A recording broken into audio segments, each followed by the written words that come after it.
1 Kings 1:37. As the Lord has been with my lord the king, even so may he be with Solomon, and make his throne greater than the throne of my lord King David.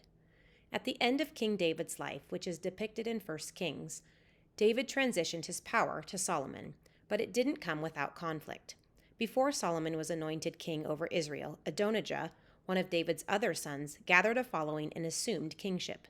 In verse 6, we see that though David didn't initially do anything, he did later act when confronted by Bathsheba, Solomon's mother, and Nathan the prophet about the problem.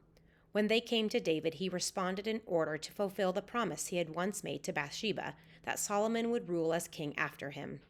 The fulfillment of Solomon's reign as king was the way Jesus would become a son in the line of David, which we can read about in Matthew chapter 1. It is important to note that it took many people acting in obedience to the Lord's will for this to happen. Had not David been well cared for by the servants, and Bathsheba and Nathan willing to present the conflict to David, nothing may have become of Solomon as king. We each have a role in helping to fulfill the Lord's will, and so we must be ready to seek and obey.